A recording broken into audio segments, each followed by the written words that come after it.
Okay. Okay. All right. Whoever's Okay. on Zoom, why don't you put your cameras on? You don't want to put your cameras on if you're on Zoom? It's so much nicer for the speaker. All right. What? Yeah. Being hurried. I don't want to see everybody else today. Alana, when you share your screen, well, it won't be small, right? It'll be big. It'll be big. Yeah, I'm gonna do that. You do it. We're gonna make, that's a good idea. Yeah.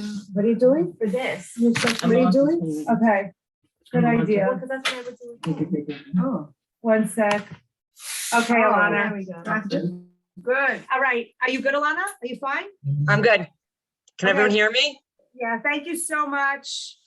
Thank you so much for being in touch with me. Really looking forward. I loved your presentation before Pesach. It was, if you can't go to the Met, bring the Met to you. Okay, thank you. Yes. Okay, so I think we have like a hybrid group here because I know some of you are in a classroom and some of you are at home. So the way I'm going to work it is that I'll do my presentation and then I'll try and leave like 10 minutes at the end for anyone who has questions or comments. And I think that's the best way that we can get everyone to participate. Lisa, if anyone's having trouble hearing me or seeing something, if you could let me know, that would be Louder. Yeah. Make it louder. Can we, great. Louder. can we make it louder from here probably? On the Okay. Yeah, computer or you, from you the should be remote? able to make it louder on yours because mine's at the loudest that it goes. But you should be able to make it louder. Mine's I at can also 100%. I can Mine talk is- louder. We on Zoom hear you very well. Thank you. Okay. All right. We got it louder. Okay. Okay. We're good. All right. So I know some of you are on my pre-Pesach Ancient Egyptian Art program, but for those of you who weren't, my name is Elana Kaplan. I'm an educator and lecturer at the Met. I'm actually currently in Israel. We're doing a sabbatical year, but I'm working for the Met virtually because a lot of our programs are still, even though the Met is open for visitors, a lot of the programs are still virtual. So I'm doing that from here, but I also just started doing some work with the Israel Museum. So I'm going to include 1 or 2 items from the Israel Museum at the end, and I'm also going to include items from other places as well. Okay, so I'm going to do my screen share, and I'm hoping everyone can see the image that I'm showing you, the flyer that was publicized, right? Yes. Okay, great. Okay, so we are going to talk about the Chanukah story through Greek and Roman art. I'm not going to really go through the entire story. I know many of us are familiar with it. I'm going to refer to parts of the story and their connection to mostly Greek art. And I will give a background to different parts of the story as well. Okay, so really to understand Hanukkah, and to understand the Hellenism and the Greek world, I want to first start off looking at a map here, because in order to understand Hellenism and understand what was going on at the time of the Hanukkah story, we really have to understand what the Greek Empire was, right? So we're looking at a rough map of the Greek Empire, and it was really a very large landmass, which included parts of Europe, parts of Asia Minor, which is Turkey, parts of Egypt, North Africa, almost all the way to the Sudan.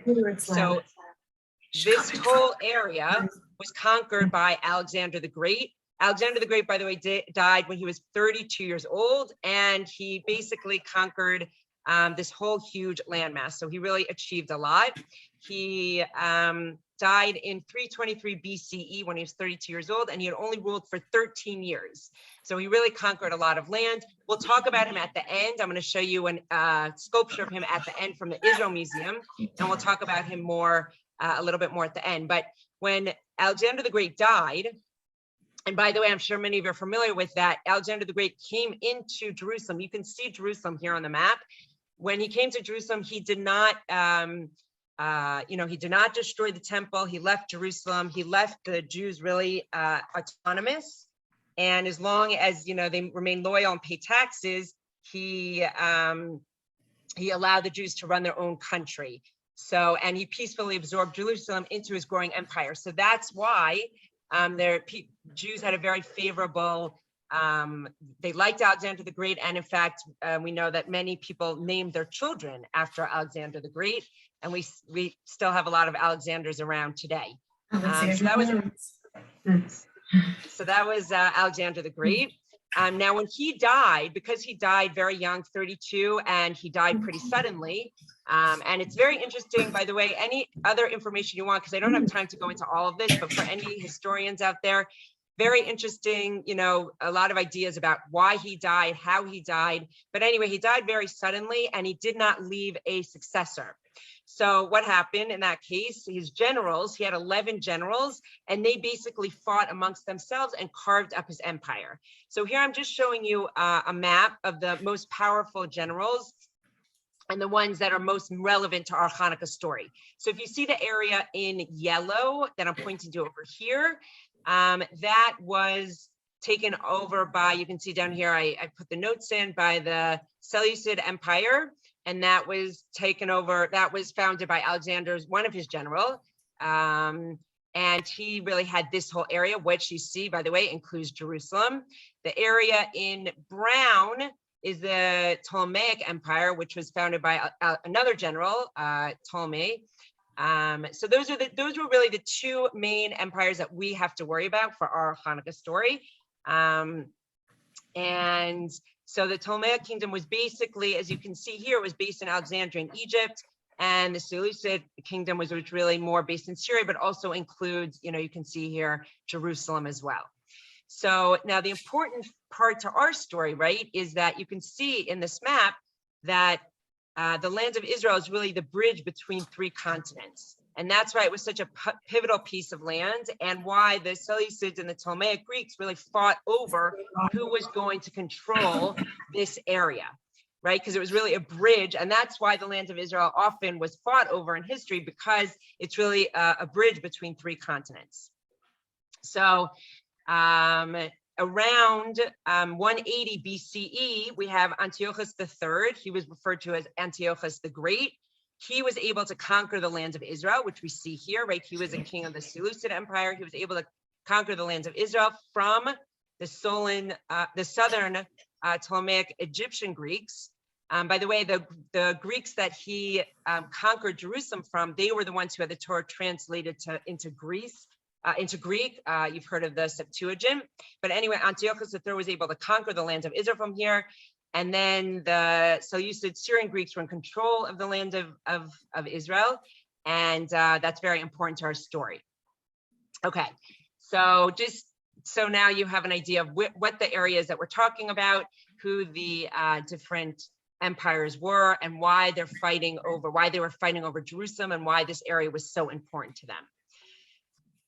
Okay, so now we're going to go here. Many of you, I'm sure, recognize this area. We're going to bring ourselves now to Athens for a few minutes, because in order to talk about Greek culture, which was so threatening to the Israelites, I'm going to refer to them as the Jews, just it makes it easier for my talking purposes.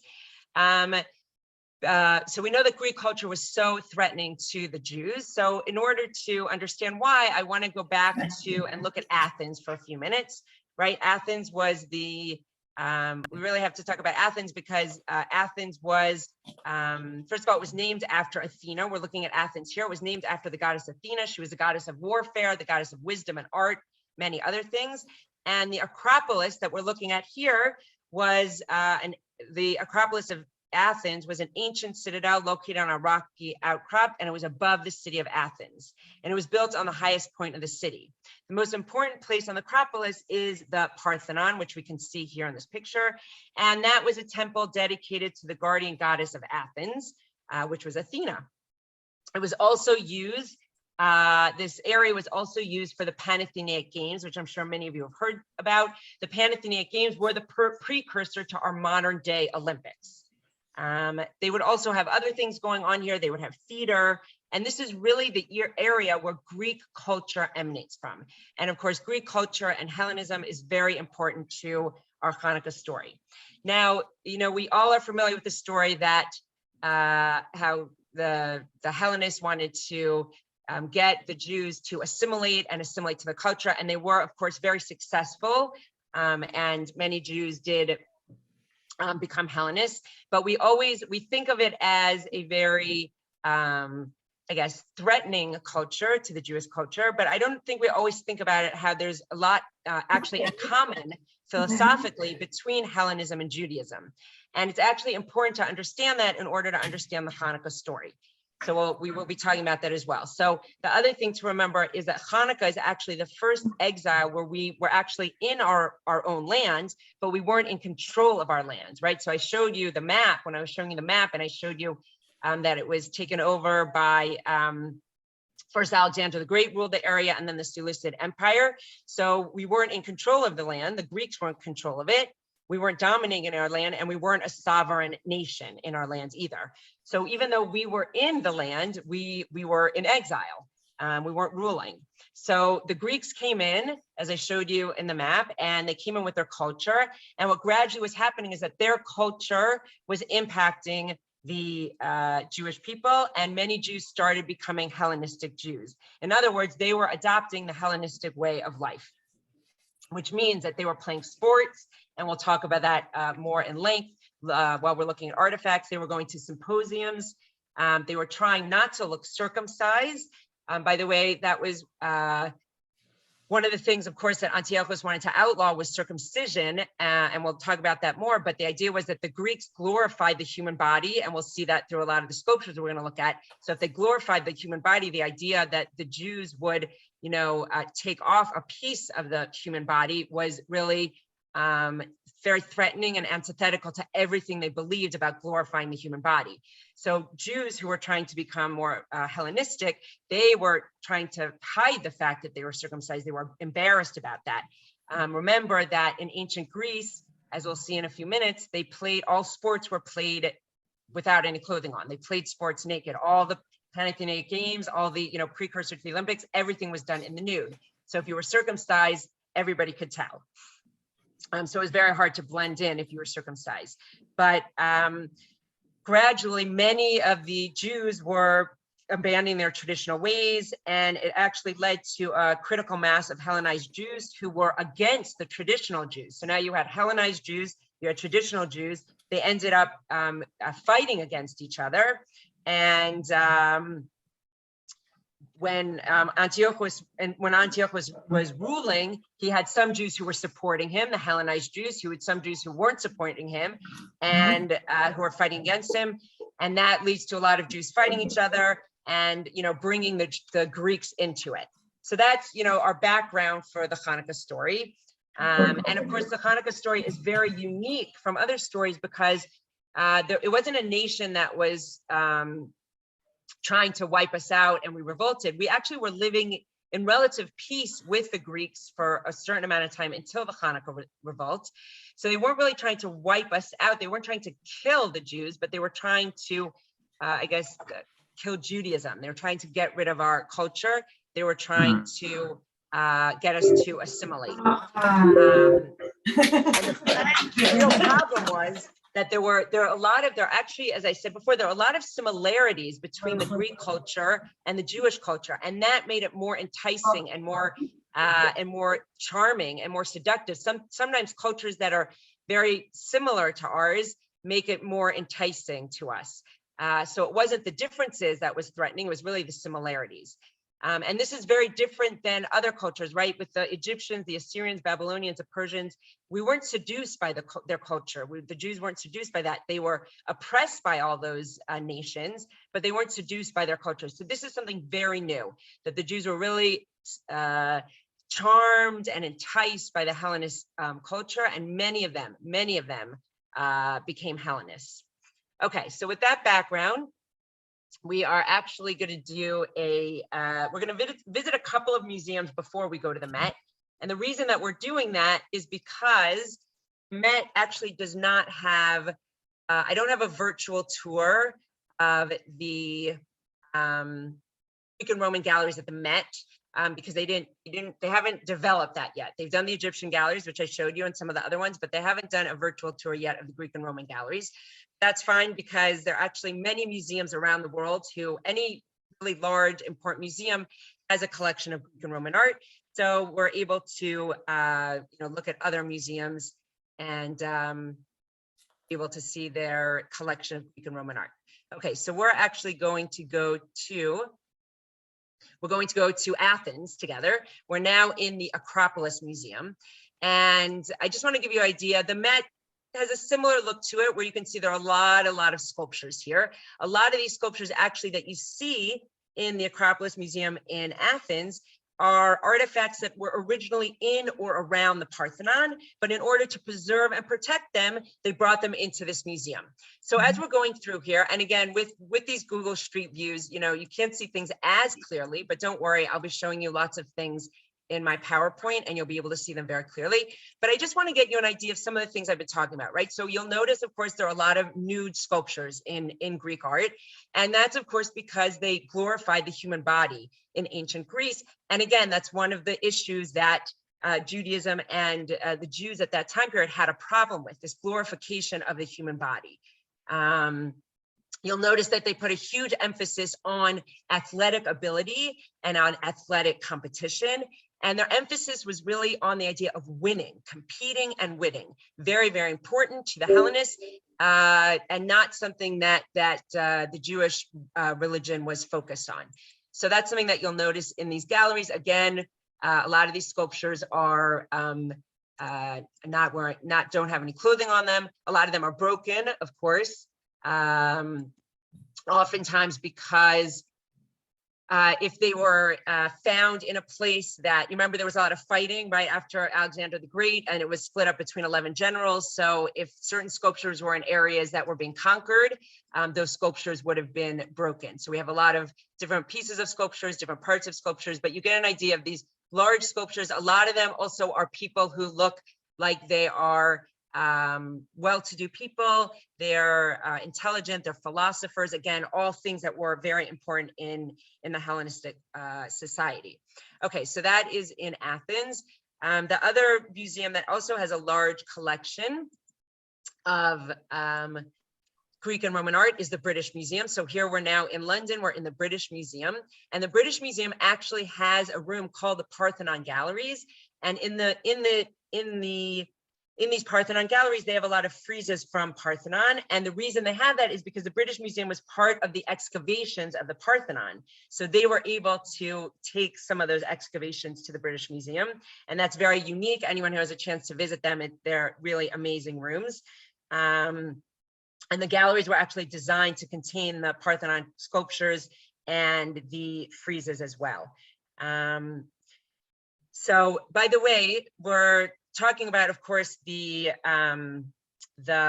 way that Hellenism impacted the Jews and the connection to the Hanukkah story, but also we all know that Hellenism affected and Greek culture affected everyone's architecture, right? So if you think about different architectural buildings, famous architectural buildings, they all incorporated different parts of Greek architecture, which I'm going to show you now. We're going to go back to our PowerPoint and we'll look at some very famous buildings that show us the importance of Greek architecture. So here we have, this is actually the entrance to the British Museum. So you can see very common in Greek culture are the columns. I'm sure you all learned about it in school, the Ionic Corinthian columns that we have here. This also, by the way, on the top here of the British Museum, you can see all these Greek figures. So this building, as well as many, many famous buildings, were affected by Greek architecture. A few more that I'm sure many of you are familiar with. And just like sometimes we pass by these buildings and don't really think about it, but they're real, the architecture is amazing. And of course, the influence of Greek architecture here. I'm sure many of you recognize this building. This is in New York. It's the post office. It occupies 2 city blocks on 8th Avenue. And it actually has the largest, you can see these giant Corinthian columns here. It has the largest Corinthian colonnade in the whole world that you can see over here. Then one of my favorite places is the Met. And it, of course, also has these columns that you can see. So again, you can see how the Greek architecture really influenced so many famous buildings that we are all familiar with. This is in Virginia, the Rotunda.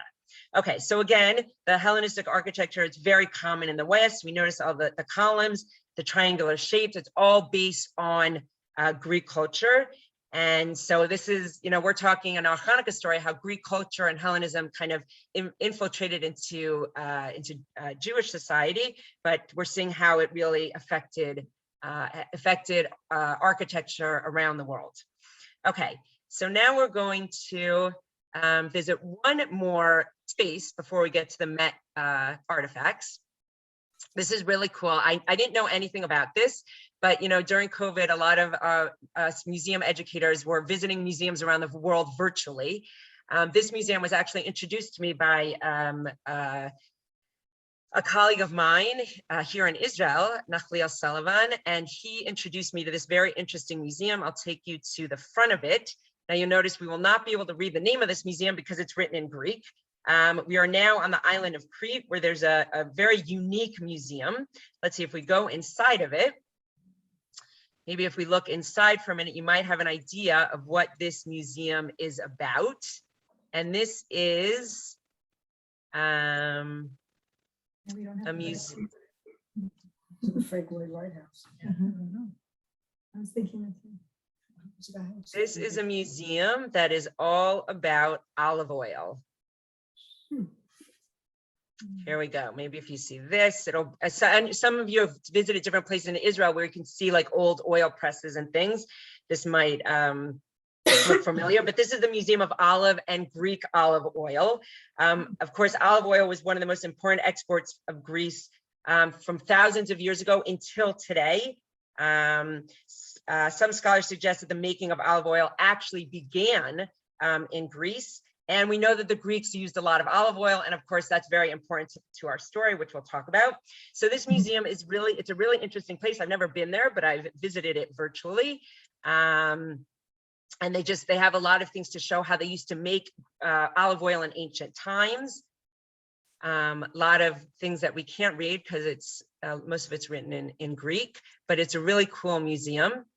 And it's going to connect us to the Met in a minute. So over here, you might see a thing of olive oil down here. They also have lots of different types of olive oil in this museum. Here we can see also flasks, different flasks that were used to store olive oil. And let's move on a little bit over here to get to our object.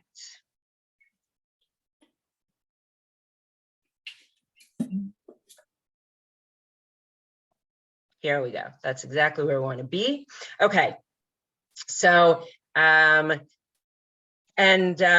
so how is olive oil? We know how olive oil is related to the Hanukkah story and we'll relate it, but how is olive oil related to Hellenism?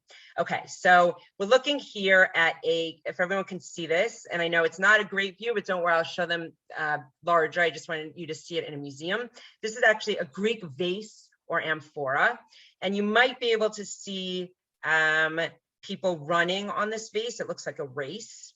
Okay, by the way, an amphora is a name for an ancient Greek container or vase that has a large oval body and a very narrow neck. Okay, so that's what we're looking in here. And on the vase, you can see there are people running. It's a race.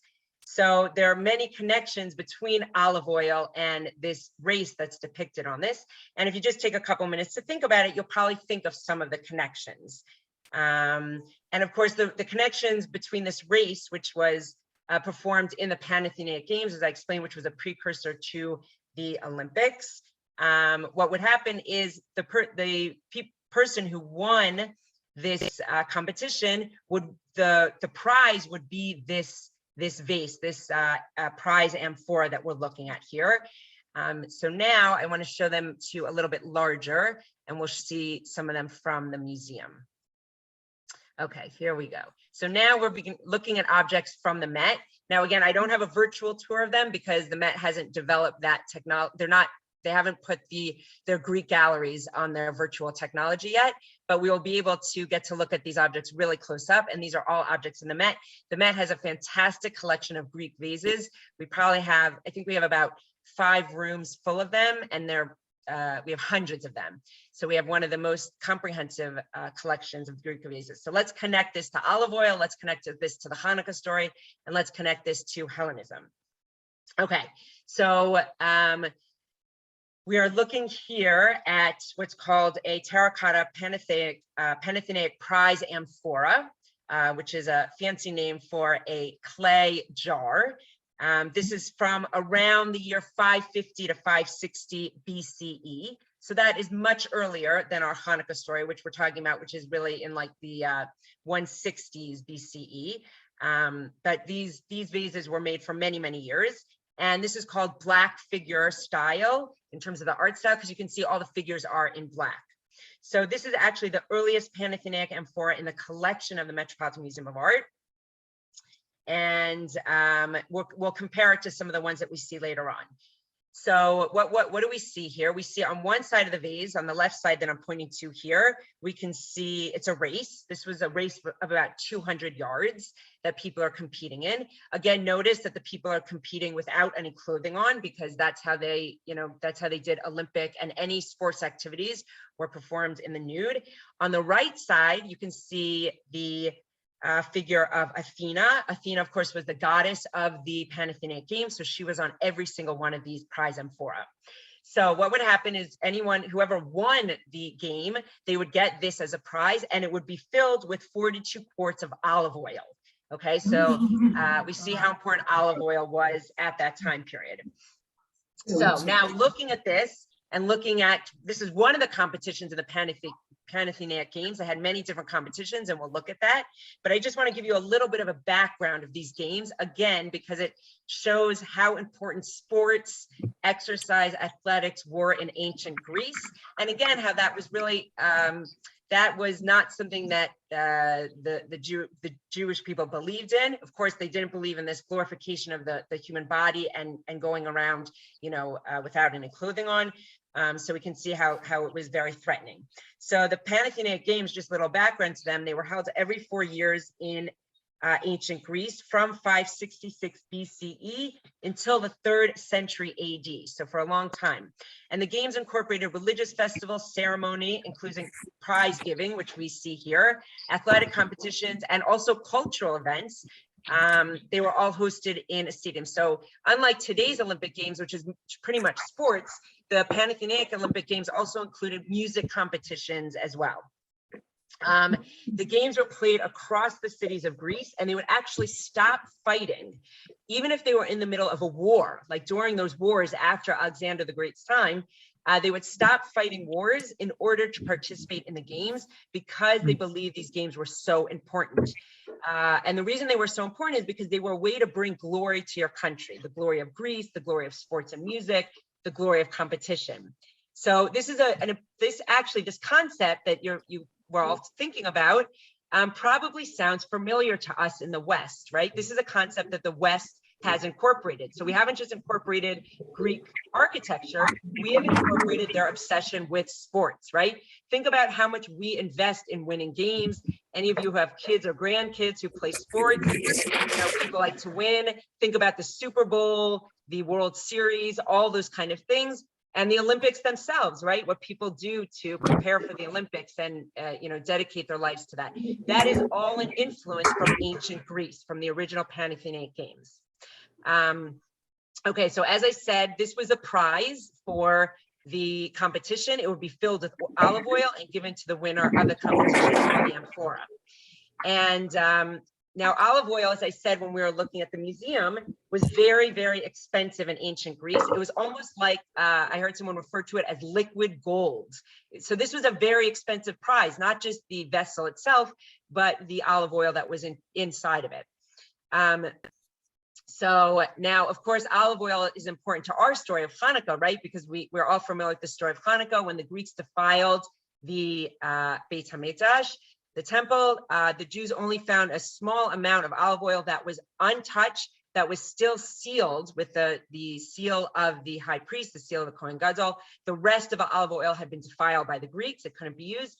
So, it was a miracle that that small amount lasted for 8 days until more olive oil could be made and purified. Now, if you saw some of the some of the tools in that museum of olive oil. You know, it took a long time to make olive oil, pure olive oil in ancient times. I think when you have an olive, only 20%, I think it's 20 to 40% of what you can get out can actually be used. So it's a very labor intensive practice. That's why olive oil was so expensive back then. By the way, today olive oil is pure olive oil is still very expensive. It's much more expensive than other oils. Okay, so now olive oil was not the only prize for the games. Olive oil, it was olive oil in the amphora was the prize for the games, but olive oil, it wasn't just that it was the prize. Olive oil was used for other things in ancient Greece as well. Athletes used to rub their bodies with olive oil for different reasons. Sometimes they would do it like to cleanse their bodies. They would also do it sometimes to make their bodies slick. People said they could run faster or, you know, perform better if they had olive oil. And it was also, olive oil was connected to the goddess Athena. They felt that it could harness her power. And she was a patron of the Panicking Games. So the idea of olive oil connected to Athena, they felt that it would give them power. So olive oil was very important as related to sports and culture. By the way, olive oil is still the main export of Greece today. I'm sure some of you have bought olive oil from Greece. It's still their main export. Okay, so we're going to look at, because olive oil was so important back then, and the Panicking Games are so important, and it relates to our story, we're going to look at a couple more of these Greek vases. As I said, we have a lot of them in the Met. Right now, we're just focusing on the ones from the Panicking Games. This one is from around 530 BCE. Again, it's the same what I said before, black figure. And by now, you're all probably figuring things out about this. This is also a race. Again, you can see that people are performing in the nude. By the way, many of them have beards, which was also a symbol of wisdom and knowledge. Just to give you an idea of the size of these vases, just because everything looks the same size in my PowerPoint, the height of these vases is about 24 to 25 inches. That's the size of them. So in this one, we can see these 5 runners are competing in a foot race. It's probably a sprint. And the foot race was actually one of the earliest known events in the Panicking Games. And you can really see in these that the artist is really paying attention to detail of the body, muscles. Again, the idea of glorifying the human body. And on the other side, of course, is always Athena. Here, she's standing between 2 columns. She's got her spear, her sword, because she's the goddess of war. Okay, this is just a close-up of the same one we were looking at, you know, again, just to emphasize the things that I was talking about. And just notice, by the way, the decoration, the decorative elements, and the detail, and the fact that we call it black figure terracotta, because we're going to see also red figure terracotta, so you can see the difference. Okay, another terracotta Panathenaic prize amphora, and this is actually one of the oldest horse racing trophies that we have. It also would have been filled with Athenian olive oil, which, as I said, was a valuable commodity for many reasons. I think I said cleansing the body, but by the way, it was also used for lighting and for cooking. So olive oil had, you know, lots and lots of uses. This is a very expensive and useful gift that someone that the winner of the competition would receive. Now, you might notice now, as we're looking at more and more of them, the last few look very similar. This one looks quite different. And that's because this one is about 150 years. This was made 150 years after the other ones. So it's a different style. By the way, if you come to the museum, you'll see we have so many different sizes and styles of these. It's really amazing. But the main difference that you might notice, and that's why this one is kind of rare and very interesting, is that it has a top on it. It has a lid on it, which is quite rare. This one again is showing us a race with Athena on the back of it. Again, it's still black figure, but you can see in 150 years that the style of the figures has changed a little bit. Okay, and now we're going to another competition that we see here, which we're not as familiar with. We don't have this in the Olympic Games anymore. This is something called Pancration. It was a competition. It combined wrestling, boxing, and kicking. It was actually probably very dangerous, and that's why you might notice we have the 2 people who are competing in this Pancration, and they, of course, are competing with that in the nude. But this guy over here is the judge. And the inclusion of the judge probably highlights that it was actually a pretty dangerous competitive event.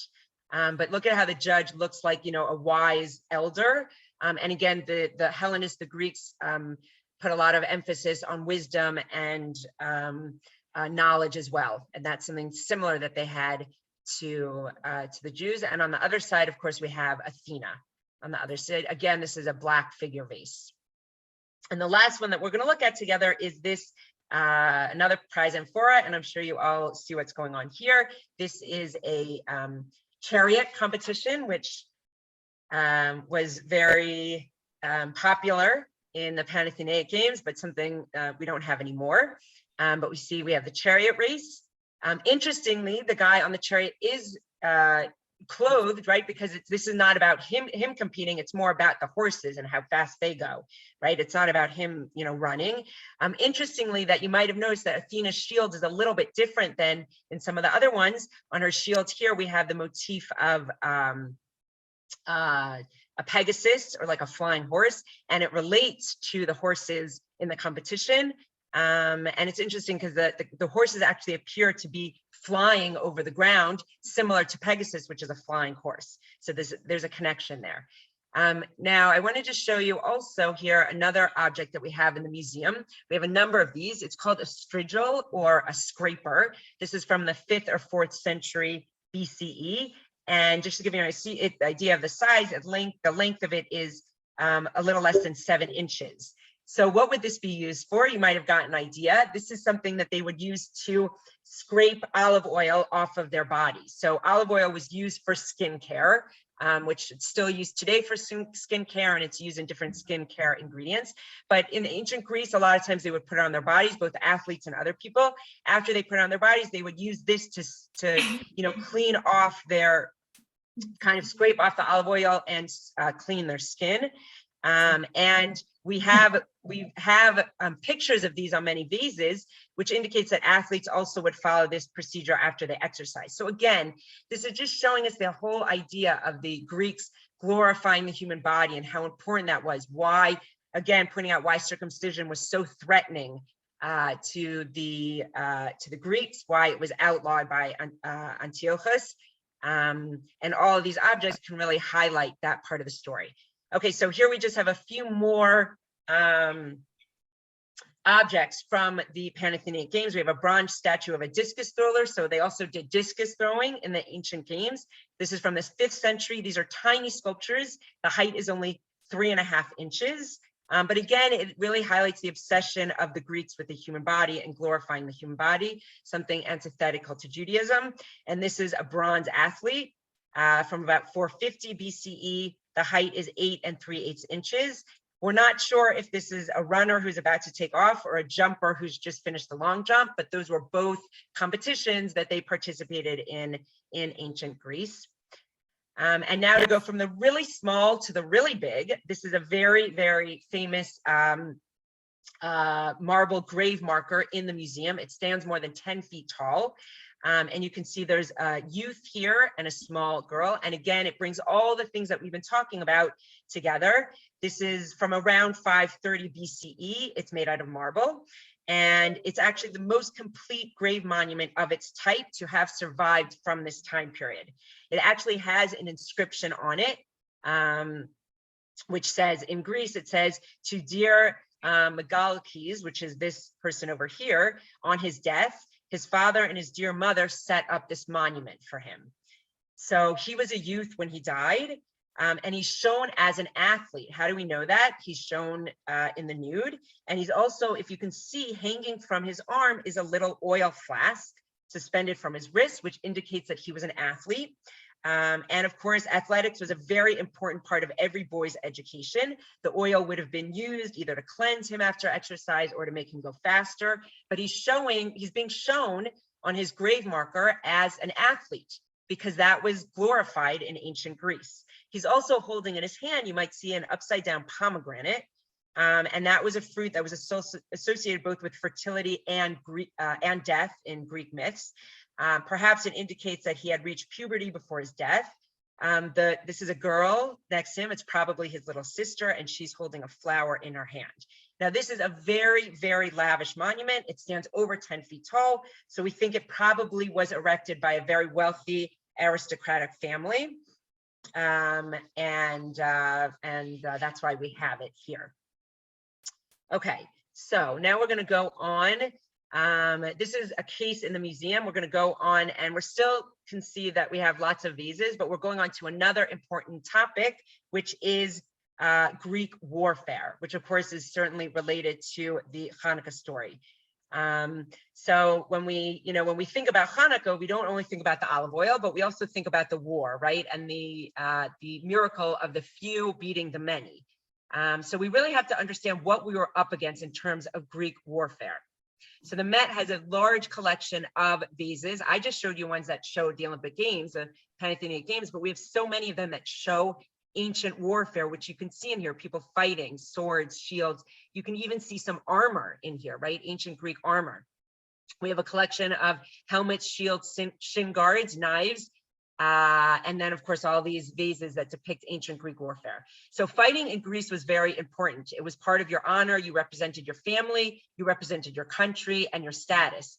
Based on your status, you would actually have different kinds of armor. If you owned land, then you were allowed to have a horse. If not, you were a foot soldier. Okay, so let's just look at what Judah the Maccabee was up against when he fought, right? We always talk about the few and about the few against the many, but this is the many that we're looking at. Okay, the Greeks actually developed a special battle formation called a phalanx, which you can see here, and it made them almost unstoppable. Okay, they were, in terms of military science, it's a tactical formation consisting of a block of heavily armed infantry, which you can see here. They stand shoulder to shoulder in files several ranks deep. They marched in formation and in unison. They protected each other with those large spears, those long spears, and they would be able to keep, people on horses away. Now, when you look at it, when you look at this and think about the numbers and the weapons they have, it's really unbelievable that this ragtag army of Judah the Maccabee was able to defeat this Greek army. And they really did guerrilla warfare tactics. This was around 166 BCE when we had Judah the Maccabee, and they were victorious. How are they able to do this? How are they able to rebel against the Seleucid ruler Antiochus IV? Because Judah, as the leader of the ragtag army, he knew the land very well, right? A guerrilla army needs to know the land, needs to know the terrain. He knew it very well. He was able to force the Greek soldiers into narrow areas near the hills of Samaria, where they were forced. It was a narrow area, so they had to break up this formation. You couldn't go through a narrow area with this kind of formation. They had to break it up, walk in single lines. They didn't have, this the protection then, and the Maccabees were able to attack them from the sides and the back, and it led to chaos. So these guerrilla warfare techniques are what allowed Judah the Maccabee and his ragtag army to defeat the strongest army in the world and to establish themselves as a serious power in the area, so that eventually the Greeks made alliances with the Jews and actually gave them autonomy. There were actually 8 battles altogether between Judah the Maccabee and his army. After the 4th battle, the Jews were able to purify the temple. That's where the Hanukkah story takes place. They found the oil, they light the menorah, and that was what we're commemorating, and that was a major turning point of the war. So we have a couple minutes left, so I just want to look at a few more artifacts that you saw in this case, but now let's just look at them closely. This is a helmet and that we see here. It's from the early 5th century BCE. This helmet and these shin guards, which go together, were actually key elements of a panoply, which is the set of offensive and defensive arms that a Greek warrior would have used in combat. It would have included also a spear, a shield, and a sword. The helmet is very interesting and distinctive because of the elliptical shape of for the openings of the eyes, and also for these cutouts for the ears that you see on the side here. It also is decorative. This is a blown up detail from the front of this. So on the right is a blown up detail, and maybe you can see these 2 serpents here, which also show their strength. And then the shin guards that we see here are really notable because of the expert modeling of really the anatomical detail, which is amazing. And here we have an example of Greek bronze body armor from the 4th century BCE. And this was a major element, again, also of Greek armor. This shows how sculptural it was, right? You can see the front and back plates of the armor. We're looking at the front. And it really is a very real rendering of the male torso. And this was made for a horseman. And really it shows, look at the muscles that it's showing in the different parts of the torso, which is so interesting. Now here we're seeing what's called an oil flask. And the reason I wanted to show you this is because I had said that Greek warfare is so important that it's reproduced on so many Greek vases. Now you might notice this is different than the other ones that I was pointing out. Remember, all the ones before were that I was pointing out before were all black figure, right? And this one is actually red figure, right? The figures are not in black, they're in red. And this is really a beautiful, beautiful example of an oil flask. It's a very interesting shape that we haven't seen before. It's also divided into 3 zones. The top zone is, we don't have a lot of it. The detail is some parts of it are broken, but we're really going to focus on the bottom zone, which is a battle between the Greeks and the Amazons. Again, you can see the importance of Greek fighting, all of their weapons. They're fighting in the nude.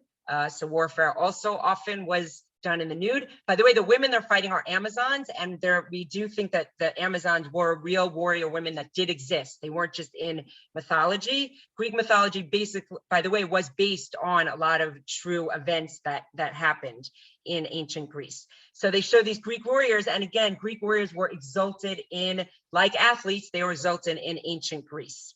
So these Greek vases are really a lens into Greek culture. They tell us a lot about Greek culture, what was important to them, sports, warfare, and they show the stories and reinforce the message of Greek culture and their heritage and their origin stories, right?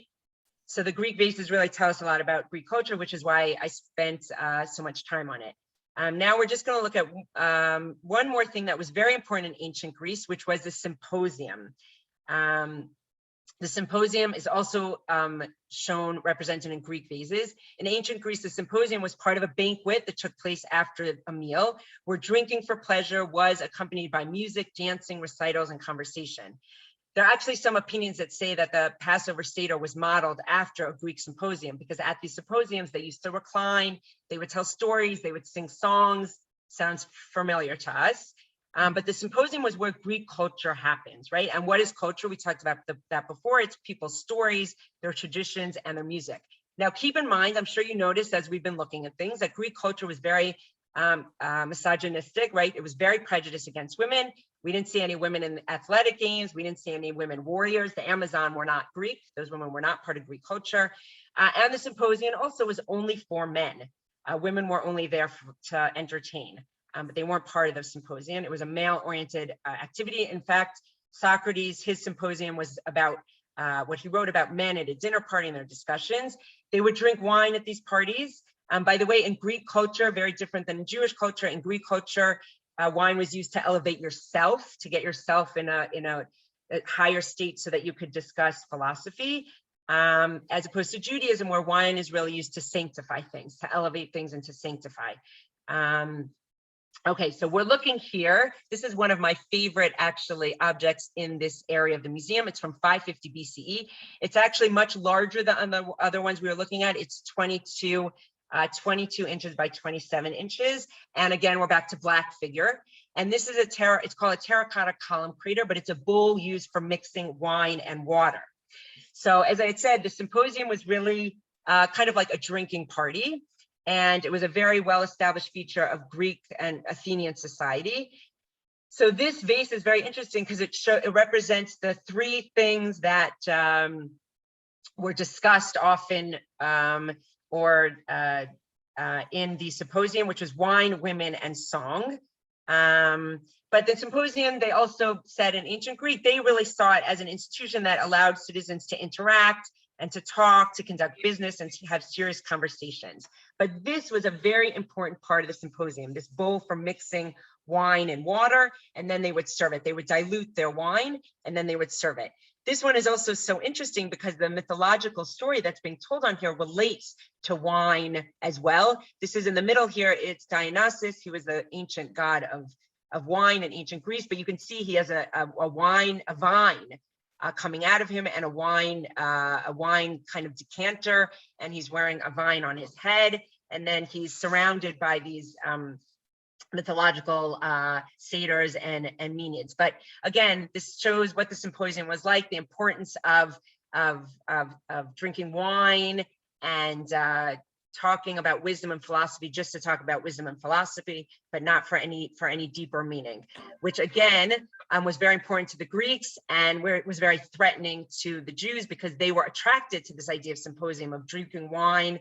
Again, a lot of inappropriate things took place at these things, so it was a way that Jews were becoming Hellenized, and was very threatening to the Jewish religion. This is just the back of that crater. So that was all. Those were all objects from the Met, but I wanted to end with an object from the Israel Museum, since I'm in Israel and starting to do some research there. This is actually the head of Alexander the Great, who we started with at the beginning. This is from 336 BCE. It was found in Beshan, and it's made out of marble, and it's 40 centimeters high. So we talked about Alexander the Great, how he brought Hellenism into the world and changed it forever. So that he really had a major effect on the Jews, because he's the one who brought Hellenism to the lands of Israel. Now, even though he was good to the Jews, he let them run their own country as long as they paid him taxes and remained loyal. He spared Jerusalem. He didn't destroy Jerusalem like almost every other ruler did and would continue to do. He peacefully absorbed the lands of Israel into his growing empire, but he did introduce Hellenism to the lands of Israel, which ended up leading to many Jews assimilating and led to, civil war, Jew against Jew. But the Jews in general have a very positive outlook of Alexander, as I said at the beginning. And that's why we have so many Jewish boys who are named Alexander after Alexander the Great. And our last object is actually going back to the Met, but it's a coin from the time of Alexander the Great with his face on the front and this chariot race on the back, both of which we've talked about. And just before I end, because I know some people have to leave at 12, I will leave time for questions, but just to kind of wrap all these ideas together and relate them back to Hanukkah, as I've been doing throughout the talk. But we saw through the objects that we were looking at that the Greek idea of individual achievement was all about the idea of competition, right? That we saw in the sporting events. The idea was to eliminate everyone to get to the top. And that was the glory of Greece, whether through Olympic Games, whether through athletics or sports or through warfare. The idea was to eliminate everyone and be the best. And that was the glory of Greece. And to compete for glory in sports and in war, and to win, and to be awarded with olive oil. That was like the most important thing. So the story of Hanukkah also has to do with olive oil and also has to do with war, but there's a very different story, because the beauty of Hanukkah is that it's not about competition. It's not about winning. It's about standing up for what matters, right? And the Maccabees were defending their independence, their religious freedom, and standing up for what mattered. So that was what was important for them. The light of Hanukkah is really the light of bringing the light back to the Jewish people, so that they can have the freedom to serve God, to serve Hashem in the temple, the freedom to express their values and their beliefs. Even though I said we share some common things with Hellenism, right? The importance of wisdom and the importance of music and philosophy, but the most important thing to Jews is really the freedom of religious values and practice. And the ability to do that. And it's not about, competition and winning. And that was really the most important Greek Hellenist value. And that's something that we were fighting against in our war against Hellenism. So I hope I enlightened you with some new ideas to think about when you're lighting the olive oil, and when you're singing and thinking about, the Al-Hanisim and the many against the few. And it wasn't just the fact that there were many, but the powerful Greek warfare. And all of these ideas are really very important to the Hanukkah story. Thank you. Thank you. Thank you so much. Thank you. So now I just wanted to open, I know people have to leave and it's just a little bit before 12, but if anyone has any questions or comments, we have a couple more minutes. I could unmute. Question for you. Ilana.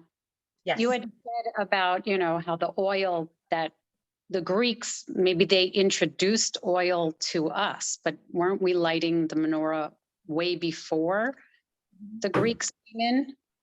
Weren't we lighting menorahs like for many years before? Right, but there were Greeks around for a long time. The Greek olive oil that I was referring to, so that was definitely being used at that time period. In the olive oil in general was being used. So the menorah was in the temple from, let's say, was destroyed in 586 BCE. So Shlomo built the temple in 900s BCE. But there was olive oil, in Greece from that time period also. Right, no, because I've seen in Israel the olive press, like all the machinery, how. All right. So that's why I'm thinking that it was there before, but you're thinking that the Greeks really introduced it to Israel? Yeah, from what I've read, yeah. But it is if you've been to different places in Israel, they have like old olive presses also, and it's very similar to what you see in that museum that I showed you. The same kind of technology, I guess, that they use to make olive oil. Thank you.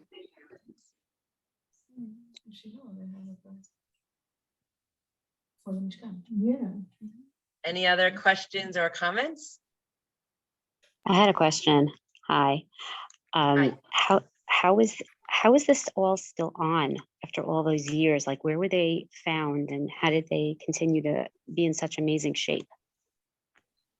So that's a good question. So, that's a whole archaeological discussion, but a lot of things, were buried underground, so they were found. Some of the things, as you notice, a lot of the sculptures are not in good shape, and even a lot of the jars and amphora and different things are in good shape, but a lot of them were broken or parts were missing, as we saw on the top of that, the one that showed the warfare. But a lot of them were, buried underground and found by archaeologists. And they are, most of the ones we're looking at for today were about 500 BCE. So yeah, they're about 2,500 years old. Not in Florida. Nothing would Pretty last. amazing. Should be in those. Maybe that's why they have to be so careful when they're doing this. What did you want to say? Ilana, Yeah. what else did they use the jugs for? Just the olive oil, but did they fill them with other things too? Yes, they definitely did. So remember the one I showed you that was used for wine? Okay. The one I showed you at the end with the mythological. So sometimes they were used for wine, and they, it's interesting, depending on the shape was, what it was used for. So some of them were used for storing wine or storing storing olive oil or other liquids. Some of them were used for pouring them out. Some of them were actually used for drinking. They were drinking vessels that they were used for. So they had, different purposes depending on the shape of them. Thank you. But mostly they were all used for liquid, mostly wine or olive oil. And they weren't all decorated, right? You could just have plain, ordinary ones. that We were- have some, they all have some decorative element. It might have just been, like patterns on them. Most of them do though have like, figures, whether it's Greek mythology. Remember, this is in a time where people weren't really writing. So how did they pass on their stories was through these amphora and these jars and these jugs. That's how they would pass on their stories. So most of them are the majority of them, yes, are decorated with either Greek mythology or glorifying Greek warfare or glorifying Greek athletes. Amazing. I walk through the museums and I look at the jugs, but they have no meaning. Now they'll Yeah, have some meaning. they're really, each one, they're really unbelievable. Each one of them has a different story, Greek mythology. We know how many different stories of Greek mythology there are, and each one is and parts of them are on all these different jars and jugs. It's amazing. And the Met, as I said, has hundreds of them, but the British Museum, and of course in Greece, and there are museums around the world. So there were so many, tens of thousands of them that were made. Thank you. Thank you. Thanks, Ilana. Welcome. Thank you. Thank you. Thank you. Thank you so much. Thank you, Lisa, for organizing. And I just want to wish everyone a happy Hanukkah. You too.